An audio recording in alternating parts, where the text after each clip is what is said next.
or on problem 129,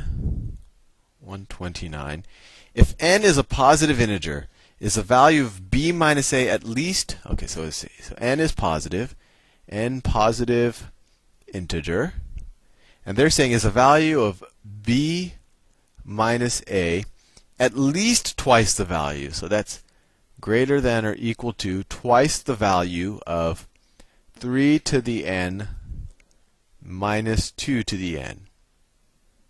And that's what we need to test. Statement 1 tells us a is equal to 2 to the n plus 1, and b, this is still statement 1, is equal to 3 to the n plus 1. So let's think about this a little bit. So let's substitute this into this equation. So you get 3 to the n plus 1, minus 2 to the n plus 1 is greater than or equal to, and let's multiply this out, 2 times 3 to the n minus 2 times 2 to the n. So what's 2 times 2 to the n? Well, that's just 2 to the n plus 1. Right? That's just 2 times 2 to the n is 2 to the n plus 1, and there's a minus sign there, so that's where I got it from. So interesting. Just like that, we have a minus 2 to the n plus 1 on both sides, so we can just subtract that from both sides, or add 2 to the n plus 1 from both sides to cancel them out. So we can get rid of that, and then our statement boils down to, is 3 to the n plus 1 greater than or equal to 2 times 3 to the n? Well, we could rewrite 3 to the n plus 1 as 3 times 3 to the n. And we're testing whether that's greater than 2 times 3 to the n. And they tell us that n is a positive number, but that actually doesn't matter. I mean, because we have 3 to the n on both sides, and there's no way you can, even if you rose this to a negative exponent, you would still have a positive number. So you could divide both sides by 3 to the n, and the statement boils down to 3 is greater than 2, which is absolutely correct. So statement 1 is enough information to say whether this statement is true or not, and actually it proves that it's true. Let's look at statement number 2. Statement number 2 tells us that n is equal to 3. N is equal to 3. So let's see. If we look at the original statement, so if n is equal to 3, then we have to say this is what the statement reduces to. It reduces to b minus a is greater than or equal to 2 times 3 to the third power, so that's 27, minus 2 to the third power, well, 2 to the third is 8, so it reduces to b minus a is greater than or equal to 27 minus 8 is 19 times 2 is 38. Well, I don't know. They don't tell us anything else about b or a or anything, so this is a useless statement. And actually going through this was a little bit of a waste of time. You could have just said, hey, they tell me what n is, I can come up with a number here, but that still doesn't give me any information over what b or a is. So statement 1 alone is sufficient to answer this question, and 2 is not. Let me go to sky blue. Problem 130. The inflation index for the year 1989 relative to the year 1970 was 3.56, indicating that on average for each dollar spent in 1970 for goods, $3.56 had to be spent for the same goods in 1989. Let me write that down. 1970, $1. In 1986, that same, what is it, 1989 they're talking about, 1989. In that same year, in 1989, that same thing would cost $3.59. $3.56. Maybe my 6's and 9's confused. $3.56 had to be sent. If the price of a Model K mixer increased precisely according to the inflation index, what was the price of the mixer in 1970? So we want to know the mixer K in 1970. So statement number 1, the price of the Model K mixer was $102.4 more in 1989 than 1970. So let's call this K. We're trying to figure out K70.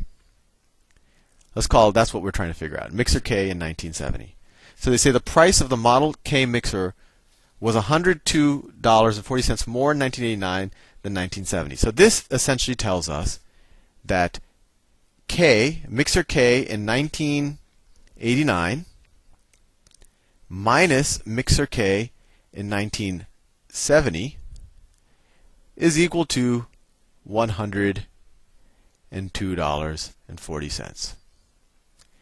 But we also have other information. We know that mixer K, it went exactly with inflation, so the increase in inflation price. So we know that, so mixer K in 1989 is equal to 3.56 times mixer K in 1970. Well, how do we know that? Because they told us that mixer K, the price of it increased directly with this inflation, and anything that was $1, pretty much anything that went with inflation, was worth 3.56 times more in 1989. So mixer K in 89 is 3.56 times more than it was in 1970. So now we have this linear equation, which was given in the problem statement, and we have this linear equation. So we have two equations and two unknowns. So we actually have enough information just with statement 1 to solve the problem.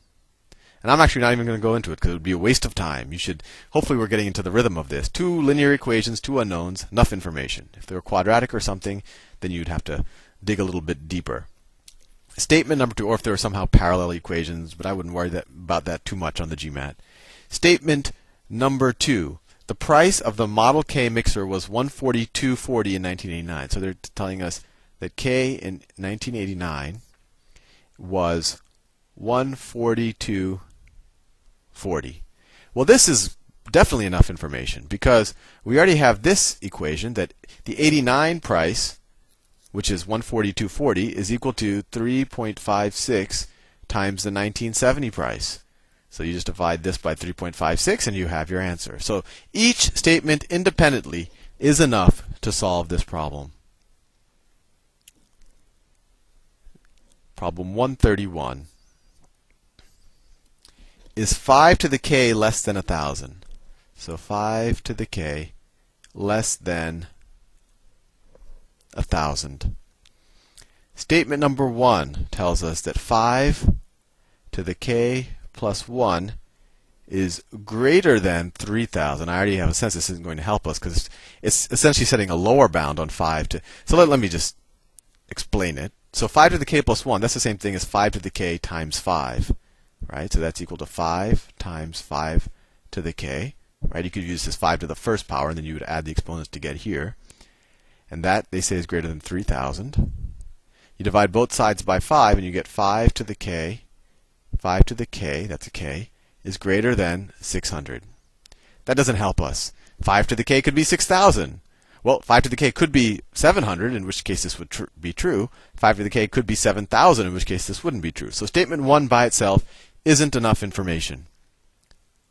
Statement number 2 tells us 5 to the k minus 1 is equal to 5 to the k minus 500.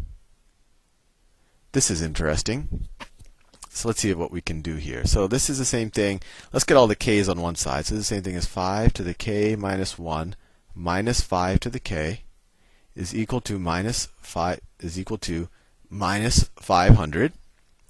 And let's just say this is the same thing as 1/5, or 5 to the negative 1.